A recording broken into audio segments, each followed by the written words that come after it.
L'OTAN s'est dit prête vendredi à renforcer les effectifs de la KFOR, la force qu'elle déploie au Kosovo, pour faire face à la situation, après l'attaque menée dimanche au nord de cette ancienne province serbe.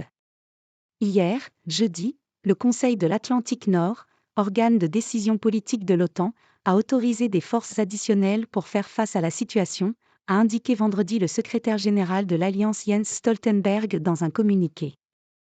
Le texte ne précise pas quel type de force pourrait être déployé si nécessaire, mais le ministère britannique de la Défense a indiqué de son côté qu'un bataillon, soit environ 500 à 650 hommes, avait été mis à disposition de la KFOR, en cas de nécessité au Kosovo. Ce bataillon, le premier bataillon du régiment royal Princesse de Galles, est arrivé récemment dans la région pour des exercices prévus de longue date, ajoute le ministère britannique.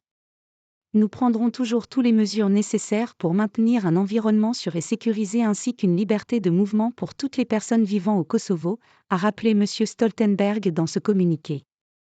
Et dans le nord du Kosovo, où est concentrée la minorité serbe, la KFOR a décidé d'accroître sa présence et son activité, a ajouté un responsable de l'OTAN ayant requis l'anonymat.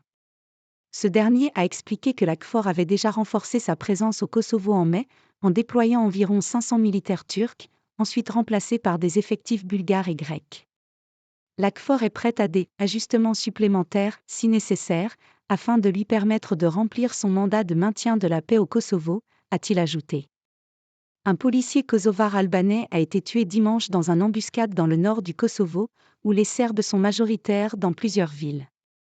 Une fusillade s'en est suivie, opposant les forces spéciales de la police kosovare et un commando serbe lourdement armé. Il s'agit d'une des plus graves escalades qui survenues au Kosovo ces dernières années. Les États-Unis ont alerté de leur côté vendredi sur un important déploiement militaire serbe à la frontière avec le Kosovo et appelé Belgrade à retirer ses troupes.